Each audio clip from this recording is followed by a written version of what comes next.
महेश और नीरज पड़ोसी थे। दोनों के ठेले थे। महेश का नारियल पानी का ठेला था और नीरज का आइसक्रीम का ठेला। रोज सुबह 9 बजे दोनों अपने ठेले को लेकर निकल जाया करते थे और फिर पार्क के बाहर अपना ठेला लगा दिया करते थे। महेश नेक दिल इंसान था जो दूसरों की मदद करता था। पार्क के बाहर एक गरीब भिखारी बैठा करता था। महेश उसके लिए रोज घर से खाना लाया करता था। ये लो चचा, ऊपर वाला तुम्हें बरकत दे बेटा। महेश को गरीबों की मदद करना पसंद था। वहीं नीरज खुदगर्ज था। अरे भाई महेश, ये तुम रोज रोज इस भिखारी को खाना क्यों लाते हो? ये तुम्हारा कोई रिश्तेदार थोड़ी ना है जो तुमने इसकी जिम्मेदारी उठा ली है। अरे भाई, बेचारा गरीब है, मुझसे बन पड़ता है, इसलिए इसकी मदद कर देता हूँ। लेकिन ये सब फिजूल के खर्चे हैं। तुम्हें तो पैसे की बचत करनी चाहिए भाई। वैसे भी तुम खानदान वाले हो, तुम्हारी बीवी बच्चे हैं। हाँ, वो तो है, लेकिन इस छोटी सी मदद से मुझे नहीं लगता कि मेरा खर्च कम हो जाएगा। ऐसे भी गरीबों की मदद करना या ना करना, ये तो सबकी अपनी ख्वाहिश होती है। और उसी वक्त महेश के ठेले पर खरीदार आ गए। अरे भाईजान, 2 नारियल पानी दे दो। जी जनाब। महेश नारियल पानी दे ही रहा था कि दूसरे खरीदार आ गए और देखते ही देखते खरीदारों की कतार लग गई। कुछ ही घंटों में महेश के आधे से ज्यादा नारियल फरोख्त हो गए। ये सब नीरज देख रहा था। मालूम नहीं इसके नारियल पानी में क्या है, फौरन सारे नारियल फरोख्त हो जाते हैं और यहाँ मैं सुबह से खड़ा हूँ, मेरी तो एक भी आइसक्रीम फरोख्त नहीं हुई। नीरज को दिल ही दिल में महेश से हसद हो रही थी। दोपहर तक महेश के सारे नारियल खत्म हो गए और वो घर की जानिब रवाना हो गया और यहाँ नीरज हसद से राख हुआ जा रहा था। आज मैं इसका कुछ करके ही रहूंगा। रास्ते में महेश को एक और गरीब खातून नजर आई। अरे बेटा, कुछ खाने को दे दो। हाँ माँ, है ना। महेश ने बगैर सोचे अपना डिब्बा उस गरीब खातून को दे दिया। ऊपर वाला तुम्हें बरकत दे। ज़ईफा खातून ने महेश को दुआएं दी और वो अपने घर चला गया। रमा, आ गए आप? आज बहुत जल्दी आ गए। हाँ, सारे नारियल फरोख्त हो गए और हाँ, आज मैंने अपना डिब्बा एक मुफलिस ज़ईफा खातून को दे दिया। ठीक है, कोई बात नहीं। वैसे भी मैंने खाना पका लिया है, आइए साथ में खाते हैं। हाँ, ये हाथ गाड़ी यहीं लगा कर आता हूँ। ठीक है। रोज की तरह महेश ने वो हाथ गाड़ी अपने दरवाजे पर लगाई और घर के अंदर चला गया। शाम के वक्त महेश नारियल खरीदने के लिए निकला और उसने नारियल खरीदकर अपने घर के बाहर ही रख दिए। अरे रमा, आज तो रोज से दुगना नारियल खरीदा है। इतना सारा वजन उठाकर मैं थक गया हूँ, थोड़ी चाय बना दो। हाँ। उसी वक्त नीरज अपना आइसक्रीम का ठेला लेकर घर पहुंचा। नीरज ने वहां रखे नारियल देखे और हाथ गाड़ी भी, और उसके खुराफाती दिमाग में मंसूबा बन गया। अब देखता हूँ तू कैसे पैसे कमाता है। रात को सब जब सो रहे थे तो नीरज खामोश कदमों से अपने घर से बाहर आया। उसने महेश के घर के बाहर रखे सारे नारियल और उसकी हाथ गाड़ी उठा ली। अब देखता हूँ बगैर नारियल और हाथ गाड़ी के कैसे सबकी मदद करेगा। अब तू रोएगा और मैं हंसूंगा। नीरज ने वो नारियल और हाथ गाड़ी अपने घर के पीछे आंगन में ही छुपा दी और सभी चीजों को एक घास से ढक दिया। महेश का बुरा करके नीरज बेहद खुश था। उस रात उसे बड़ी सुकून की नींद आई। अगली सुबह जब महेश घर से बाहर आया तो उसकी हाथ गाड़ी और नारियल सब गायब थे। अरे रमा, जल्दी बाहर आओ। क्या हुआ? सब कुछ चोरी हो गया, मेरी हाथ गाड़ी और नारियल सब कुछ। हे ऊपर वाले! नारियल खरीदने के लिए मेरे पास पैसे भी नहीं है। अब हमारा क्या होगा? महेश ने अपना सिर पकड़ लिया और रमा भी परेशान थी। आप एक मर्तबा पुलिस स्टेशन में जाकर शिकायत कराइए, हमें हमारी हाथ गाड़ी जरूर मिलेगी। एक बार चोरी हुई चीज भला किसी को हासिल होती है क्या? तो अब हम क्या करें? मालूम नहीं, देखता हूँ कहीं से पैसों का इंतजाम होगा तभी नारियल खरीद कर फरोख्त कर सकता हूँ। हाँ, यही वाजिब होगा। परेशान महेश एक साहूकार के पास गया। हुजूर, मेरी हाथ गाड़ी चोरी हो गई है और नारियल भी। मुझे कुछ पैसों की जरूरत है। पैसे तो मैं तुम्हें दे दूंगा, लेकिन तुम्हारे पास गिरवी रखने के लिए क्या है? फिलहाल तो मेरे पास कुछ नहीं है, लेकिन मैं वादा करता हूँ कि मैं हर माह आपके पैसे लौटाता रहूंगा। नहीं नहीं, मेरा कारोबार वायदे से नहीं चलता। कुछ गिरवी रखने को हो तो ले आओ और फिर पैसे लेकर जाओ। महेश मायूस हो गया। उसके पास गिरवी रखने के लिए कुछ भी नहीं था। न मेरे पास सोना है, न एक खुद का घर। अब मैं भला क्या गिरवी रख सकता हूँ? हे भगवान, मेरी मदद करो। महेश इन्हीं ख्यालों में खोया चलता रहा। चलते चलते वो पार्क के पास आया। उसे वहाँ वही ज़ईफ शख्स नजर आया। आज महेश के पास उसके लिए खाना नहीं था। महेश ने पास के ठेले से कुछ समोसे खरीद लिए और फिर उस गरीब को दे दिए। माफ करना, आज मैं तुम्हारे लिए घर से खाना नहीं ला पाया। कोई बात नहीं, आज तुम खुद परेशानी में हो बेटा। तुमने मेरे लिए इतना किया है, यही बहुत है। ये लो। उस ज़ईफ शख्स ने महेश के हाथ में एक हाथ गाड़ी का खिलौना रख दिया। ये क्या है? इसे घर ले जाओ। ये क्या है? इसका इल्म तुम्हें कल होगा। ठीक है, ऊपर वाला तुम्हें हमेशा बरकत दे। महेश वो हाथ गाड़ी का खिलौना लेकर अपने घर आ गया। कुछ हुआ क्या? नहीं, साहूकार ने भी कर्ज देने से इनकार कर दिया। और हाँ, ये देखो। महेश ने अपनी जेब से वो हाथ गाड़ी का खिलौना निकाला। ये क्या है? अरे, जिस मुफलिस ज़ईफ शख्स को मैं रोज खाना खिलाता हूँ ना, आज उन्होंने मुझे ये दिया है और कहा है कि ये क्या है, इसका इल्म तुम्हें कल ही होगा। इस छोटी सी हाथ गाड़ी को हम यहीं रख देते हैं, देखते हैं क्या होगा। फिलहाल मुझे बेहद भूख लगी है, चलिए खाना खाते हैं। हाँ ठीक है। पूरा दिन महेश और रमा इसी जद्दोजहद में रहे कि वो कैसे पैसों का इंतजाम करें। और यहाँ इनके मायूस चेहरे देखकर नीरज बेहद खुश था। ये हुई ना बात। इस रात भी नीरज चैन की नींद सोया, लेकिन अगली सुबह जब वो घर से बाहर निकला तो उसका आइसक्रीम का ठेला एक छोटे खिलौने में तब्दील हो चुका था। और यहाँ महेश के घर में करिश्मा हो गया। जब महेश और रमा उठे तो उनके सामने एक नई हाथ गाड़ी थी जिस पर बहुत सारे नारियल थे। हे भगवान! वो छोटी सी हाथ गाड़ी इतनी बड़ी कैसे हो गई? कुछ वक्त बाद महेश अपनी नई हाथ गाड़ी लेकर बाहर निकला और ये देखकर नीरज ने अपना सिर पकड़ लिया। मैंने तो महेश का बुरा करना चाहा था, ऊपर वाले ने मेरे साथ ही बुरा कर दिया। नीरज ने महेश का बुरा चाहा, लेकिन महेश को जादुई नारियल का ठेला उसकी नेकी की वजह से हासिल हुआ। नीरज को अपने बुरे काम का बुरा फल मिला और महेश को अपने नेक काम का अच्छा फल। इसलिए कहते हैं, जैसा करोगे वैसा भरोगे। शुभम और रवि दोनों भाई थे। उनके वालिदैन के इंतकाल के बाद दोनों ने घर का बंटवारा कर लिया। आधे हिस्से में बड़ा भाई रवि अपनी बीवी के साथ रहता था और आधे हिस्से में शुभम अपनी बीवी साधना के साथ रहता था। जैसे घर का बंटवारा हुआ था वैसे ही दुकान का भी बंटवारा हुआ था। दुकान के बीच में एक दीवार खड़ी कर दी गई थी। आधी दुकान में रवि इस्त्री का काम किया करता था और आधी दुकान में शुभम और साधना ढाबा चलाया करते थे। आ गई बहू, मैं तुम्हारा ही इंतजार कर रहा था। आपकी चाय मैं अभी चढ़ाती हूँ जेठ जी। हाँ। रवि और शुभम दोनों भाइयों में कोई रंजिश न थी। दोनों एक साथ हंसी खुशी रहते थे। भाईजान कल सुबह घर पे मुर्गा पकाने वाले हैं, आ जाना आप।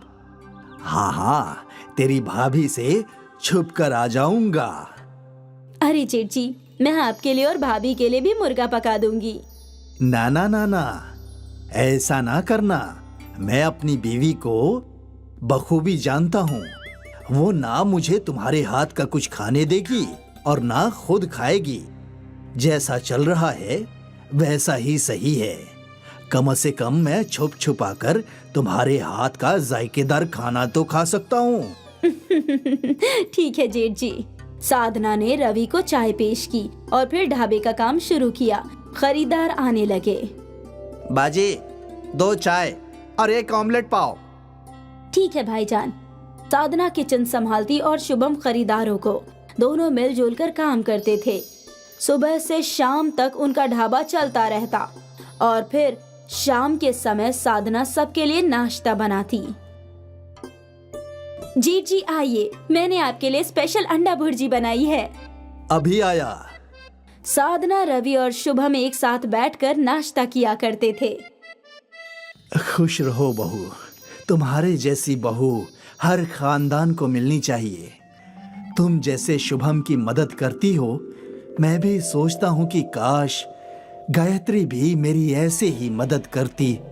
कोई बात नहीं भाईजान, कहते हैं ना माले में सारे मोती एक तरह के नहीं होते, वैसे ही सभी लोग अलग अलग होते हैं। अलग होना भी ठीक है। गायत्री को तो बस लड़ना झगड़ना आता है। शादी के बाद तुमसे लड़कर बंटवारा करा दिया और अब तुम अलग हो गए हो तो मुझसे लड़ती है। मेरी तकलीफ मैं ही जानता हूँ। मेरी छोड़ो, तुम दोनों के लिए मैं बेहद खुश हूँ। ऊपर वाला तुम दोनों को कामयाबी अता फरमाए। शुक्रिया जेठ जी। भाईजान, कल दोपहर में घर आना मत भूलना। वो तो मैं कभी नहीं भूलूंगा। साधना के हाथ का पकाया जायकेदार मुर्गा कैसे छोड़ सकता हूँ। अगली दोपहर अपनी बीवी से छुपते छुपाते रवि शुभम के घर आया। अरे बहू, जल्दी खाना लगाओ। गायत्री को झूठ बोलकर निकला हूँ कि दोस्त के घर खाना खाने जा रहा हूँ। अभी पेश करती हूँ जेठ जी। साधना ने तीनों के लिए खाना पेश किया और फिर तीनों ने मिलकर हंसी मजाक करते हुए नोश फरमाया। ऐसे ही तीनों एक साथ खुश रहा करते थे। एक रोज शुभम शहर से सामान लाने जा रहा था। भाईजान, मैं शहर से सामान खरीदने जा रहा हूँ। आप जरा साधना का ख्याल रखना। ये भी कोई कहने की बात है। रुको, 10 मिनट में काम खत्म करके वहीं चला जाता हूँ। इसकी कोई जरूरत नहीं है, साधना तन्हा संभाल लेगी भाईजान। हाँ, मुझे इल्म है, लेकिन मैं भी उसकी मदद करना चाहता हूँ। तू जा, हम देख लेंगे। ठीक है भाईजान। शुभम चला गया और फिर रवि अपनी दुकान छोड़कर ढाबे में काम करने चला गया। रवि कस्टमर्स की प्लेट उठाने लगा। अरे जेठ जी, रहने दीजिए, मैं करती हूँ। तुम जो कर रही हो वही करो, मैं हूं ना। थोड़ा काम मैं भी कर लूंगा और इसी बहाने तुमसे गुफ्तगू भी हो जाएगी। वो भी है। ढाबे पे कस्टमर्स आते गए और साधना ने रोज की तरह किचन संभाला और रवि ग्राहकों को देखने लगा। सब कुछ सही चल रहा था कि यकायक गैस खत्म हो गई। अरे रे, ये भी अभी होना था। क्या हुआ बहू? जेठ जी, गैस खत्म हो गया है। ग्राहकों का ऑमलेट का ऑर्डर है। अब मैं क्या करूं? लगता है अब ग्राहकों को वापस भेजना होगा। नहीं, ये तो बिल्कुल सही नहीं है। तुम एक काम करो, ऑमलेट बनाने के लिए अंडे मिक्स करो, बाकी तुम मुझ पर छोड़ दो। साधना ने ग्लास में अंडा फोड़ा और उसमें नमक और मसाला, प्याज, मिर्च डालकर मिक्स करने लगी। रवि अपने दुकान से एक नई इस्त्री लेकर आया। इस इस्त्री का क्या करेंगे जेठ जी? तुमने वो बिजली से चलने वाला चूल्हा देखा है ना? जैसे वो होते हैं वैसे ही ये इस्त्री है। तुमने जो ऑमलेट मिक्स किया है वो इस इस्त्री पे डाल दो। क्या ऑमलेट बनेगा? कोशिश करके देखते हैं। रवि ने इस्त्री की वायर बोर्ड में लगाई और जब इस्त्री गर्म हुई तो साधना ने उल्टी इस्त्री पर अंडे का ऑमलेट घोलकर डाल दिया और वो अंडा पकने लगा। देखा? करीब 2 मिनट में ऑमलेट पक गया। साधना ने ऑमलेट को प्लेट में परोसा और ग्राहक के पास ले गई। अरे, ये कैसा ऑमलेट है? मुसल्लस शक्ल का। ये नया है भाईजान, आप खाकर तो देखिए। उस ग्राहक ने वो ऑमलेट खाया और उसे वो बहुत लजीज लगा। जायका तो बहुत खूब है और शक्ल भी एकदम नया। उसे देखकर दूसरे ग्राहक ने भी उस त्रिकोण ऑमलेट का ऑर्डर दिया। मुझे भी वैसा ही त्रिकोण ऑमलेट चाहिए। मुझे भी। साधना स्त्री पर त्रिकोण ऑमलेट बनाती गई और ग्राहक चाव से उसे खाते गए। कुछ घंटों बाद शुभम सामान लेकर लौटा तो ढाबे पर लगा मजमा देखकर हैरान रह गया। अरे ऐसा मजमा क्यों? ये मजमा जेठ जी के स्त्री वाले ऑमलेट के लिए है। स्त्री वाला ऑमलेट? रवि ने शुभम को स्त्री वाले ऑमलेट का किस्सा बयां किया। अरे देख, मुसल्लस ऑमलेट खाने के लिए कितना मजमा लग गया है। वाह भाईजान, आपने तो कमाल कर दिया। और फिर तीनों मिलकर ग्राहकों को ऑमलेट देने लगे। त्रिकोण ऑमलेट वाला ढाबा मशहूर हो गया। साधना और शुभम सोशल मीडिया पर वायरल हो गए। एक रोज रवि अपने घर पर नोश फरमा रहा था। तुमने साधना और शुभम की तरक्की के मुतालिक सुना क्या? सिर्फ सुना नहीं, देखा है। उसके ढाबे पे इतना मजमा लगा रहता है ना कि कभी कभी ख्याल आता है कि काश हमारा बंटवारा नहीं हुआ होता, हम दोनों एक साथ कमाते, मेरे पास भी बहुत पैसे होते शुभम की तरह। क्या हम एक मर्तबा शुभम से इसके मुतालिक बात कर सकते हैं? क्या बात करूं? आप कह दीजिए कि दोनों दुकान वापस जोड़कर बड़ा ढाबा खोलते हैं। लेकिन अगर फिर तुमने झगड़ा किया तो? मैं पागल थोड़ी हूँ जो आती हुई लक्ष्मी को रोकूंगी। ठीक है। रवि तो दिल ही दिल में बेहद खुश था। वो तो कब्ल से ही यही चाहता था। कुछ रोज बाद दोनों दुकानें जुड़ गई और ढाबा बड़ा हो गया। शुभम, रवि और साधना मिलकर ढाबा चलाने लगे। स्त्री वाले ऑमलेट की वजह से न सिर्फ उनकी आमदनी में इजाफा हुआ बल्कि उनका बिखरा हुआ खानदान भी फिर से एक हो गया। मंगलपुर नाम के एक कस्बे में एक छोटा सा खानदान रहता था जिसमें सविता नाम की एक खातून और उसके फर्जंद थे। अपने शौहर के अचानक इंतकाल के बाद घर का पूरा बोझ सविता पर ही आ गया था। 2 फर्जंदों की परवरिश और पढ़ाई लिखाई में ही उसकी सारी जिंदगी गुजर गई। लेकिन जब उसके बच्चे बड़े हुए तो सविता को एक बड़ा फैसला लेना था। अरे सविता बहन, तुम यहाँ आओ, अंदर आओ। क्या हुआ, सब खैरियत से तो है ना? श्रीधर भाईजान, आप जानते तो है ना, मेरे दोनों बच्चों की बड़ी मुश्किल से परवरिश की है मैंने। अब उनके शहर जाकर कॉलेज की पढ़ाई का वक्त आ गया है, लेकिन मेरे पास इतने पैसे नहीं है कि मैं दोनों को आगे पढ़ा पाऊं। अगर एक बेटे को नहीं पढ़ाया तो उसके साथ नाइंसाफी होगी। ऐसे में मैं क्या करूं? तुम पुरसुकून हो जाओ और ये बताओ कि दोनों में से होशियार कौन है? मेरा मानव ज्यादा होशियार है। वैसे तो अतुल भी ठीक ठाक पढ़ लेता है, लेकिन मानव पढ़ने में ज्यादा अच्छा है। तो फिर बस, मानव दोनों में से बड़ा है और होशियार भी। तुम उसे शहर पढ़ने के लिए भेजो और अतुल को अपने पास ही रखो। मेरी जान पहचान में एक हलवाई के यहाँ नौकरी खाली है, मैं उसे वहीं मुकर्रर करवा दूंगा। श्रीधर की बात सुनकर सविता को तसल्ली मिलती है। वो मानव को बाहर पढ़ने के लिए भेजती है और अतुल को हरिया हलवाई के यहाँ नौकरी करने के लिए लगा देती है। अतुल को ना पढ़ पाने का अफसोस तो बेहद था, लेकिन अपने घर की हालात से अच्छी तरह से वाकिफ था, इसलिए उसने आगे पढ़ने की बिल्कुल भी जिद नहीं की। वक्त ऐसे ही गुजरता रहा और 3 साल बाद मानव को एक बहुत बड़े फूड चेन में सीनियर मैनेजर की नौकरी मिल जाती है। अम्मी, ये लो मिठाई खाओ। मेरी प्लेसमेंट एक बड़ी फूड चेन में मैनेजर के लिए हो गई है। किसमें हो गई है? फूड क्या? फूड चेन में अम्मी। जब कोई शख्स अपने होटल अलग अलग शहरों में खोल लेता है उसको फूड चेन कहते हैं, है ना भाईजान? बिल्कुल सही फरमाया तूने। 5 सितारा रेस्तरां में अम्मी बहुत अच्छी तनख्वाह मिलेगी। धीरे धीरे हम सब शहर में शिफ्ट हो जाएंगे।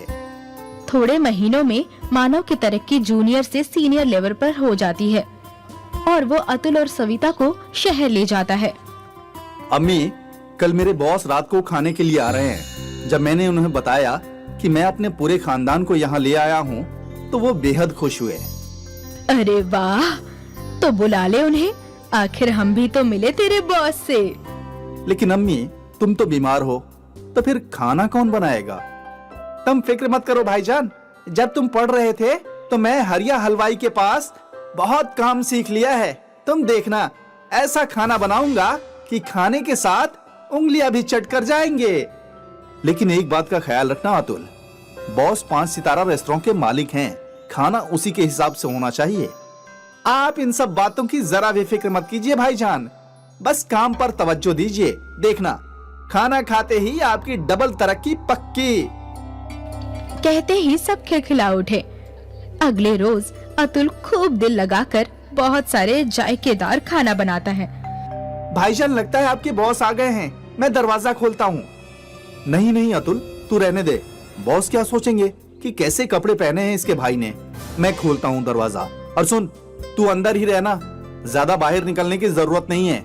अतुल ये सुनकर काफी मायूस हो जाता है और बिना कुछ कहे अंदर जाकर डाइनिंग टेबल सजाने लगता है। आइए जनाब, आइए। अस्सलाम वालेकुम मानव। वालेकुम सलाम जनाब, मेहरबानी करके तशरीफ रखिए। वाह मानव, तुम्हारा घर तो काफी अच्छा है। तुम्हारी अम्मी और भाई कहाँ हैं? मैं अभी मिलवाता हूँ जनाब। अम्मी, ओ अम्मी, बॉस आए हैं। अस्सलाम वालेकुम जनाब, कैसे हैं आप? यहाँ मानव, उसकी अम्मी और उसका बॉस एक दूसरे से गुफ्तगू कर रहे थे और वहाँ अतुल खाने की तैयारी में लगा था। थोड़ी देर बाद वो सब डाइनिंग टेबल पर खाना खाने आए। टेबल को सजा हुआ देखकर मानव का बॉस बेहद खुश होता है। एक तरफ कांचे, दूसरी तरफ चाकू और चम्मच, टिश्यू, टेबल क्लॉथ, सब कुछ एकदम सलीके से था। उम्मीद करता हूँ कि आपको खाना अच्छा लगा जनाब। ये कमाल का है, किसने बनाया है? जी, मेरे छोटे फर्जंद ने, अतुल। अरे मानव, अतुल घर पे ही है, अभी तक तुमने उसका तारुफ नहीं करवाया मुझसे। वो जनाब, वो खाना बनाने में मशरूफ था ना, इसलिए। अतुल, अतुल बेटा, इधर तो आ जरा। अतुल हिचकिचाता हुआ बाहर आता है। वाह बेटा, बहुत लजीज खाना बनाया है तूने तो। कहीं से खाना बनाने की तालीम हासिल की है क्या? नहीं नहीं जनाब, ये तो हमारे गांव के एक छोटे से हलवाई के यहाँ नौकर था, इसलिए थोड़ा बहुत बना लेता है। अपने भाई के मुंह से ये सुनकर अतुल फिर से मायूस हो जाता है और खाना खाने के लिए बैठ जाता है। रुखसत होने से पहले अतुल मानव के बॉस अतुल को एक पेशकश करते हैं। खाना खाकर मजा आ गया। ना सिर्फ खाना, बल्कि टेबल एटिकेट्स का भी पूरा ख्याल रखा था अतुल ने। सुनीता जी, अगर आप बुरा न माने तो एक बात कहना चाहूंगा। आपका बेटा बहुत हुनरमंद है, हमें एक नए शेफ की जरूरत है। तो क्या अतुल वहाँ हेड शेफ की नौकरी करना पसंद करेगा? लेकिन जनाब, अतुल ने कोई फॉर्मल डिग्री नहीं ली है इसमें, ये तो ऐसे ही बस थोड़ा बहुत कर लेता है। वो तुम्हारी परेशानी नहीं है मानव, मुझे बस जायका उम्दा चाहिए और कुछ नहीं। अतुल, तुम कल मानव के साथ दफ्तर आ जाना और वहीं पर एक डिश बनाकर खिला देना। ये सुनकर अतुल तो बेहद खुश हो जाता है, लेकिन मानव को ये बात बिल्कुल पसंद नहीं आती। अगले रोज अतुल वहाँ पहुँचकर अपनी डिश बनाने लगता है। ये लीजिए जनाब, दाल बाटी चूरमा इटालियन ट्विस्ट के साथ। वाह वाह, बहुत खूब, बहुत बढ़िया डिश है। इसमें जो पुदीने का फ्लेवर है, हा। क्या आपको अच्छी लगी जनाब? क्या मैं चख सकता हूँ? अरे ये तो बहुत अच्छी है। तो फिर क्यों हैरत में पड़ गया ना? क्या हुआ जनाब? मैं कुछ समझा नहीं। अब तुम इसे खुद बताओगे या मैं बताऊं? वो अतुल, मैंने इस रेस्तरां के शेफ को तुम्हारी डिश में नमक मिर्ची डालने के लिए कहा था ताकि तुम्हें यहाँ नौकरी ना मिले। क्या? हाँ, और ये बात करते हुए सविता बहन ने तुम्हें फोन पर सुन लिया और मुझे पहले ही इत्तला कर दिया। इससे पहले कि वो शेफ कुछ कर पाता, मैंने उसे बर्खास्त कर दिया। लेकिन भाईजान, ऐसा क्यों किया? मैं नहीं चाहता था कि तुझे भी मेरे जितना पैसा और लाइफस्टाइल मिले। मैं चाहता था कि तू ऐसे ही मेरे टुकड़ों पर पले। मैं तुम्हें बर्खास्त करता हूँ मानो। नहीं जनाब, ऐसा मत कीजिए। मेरे भाईजान दिल के बुरे नहीं हैं, आप उन्हें नौकरी से बर्खास्त मत कीजिए। देखा मानो, तूने क्या कुछ किया, लेकिन फिर भी अतुल तेरे से कितनी मोहब्बत करता है। मुझे माफ कीजिए जनाब, मुझे माफ कर दो अतुल। मानव को अपनी गलती का एहसास हो जाता है और वो दोनों हंसी खुशी रहने लगते हैं।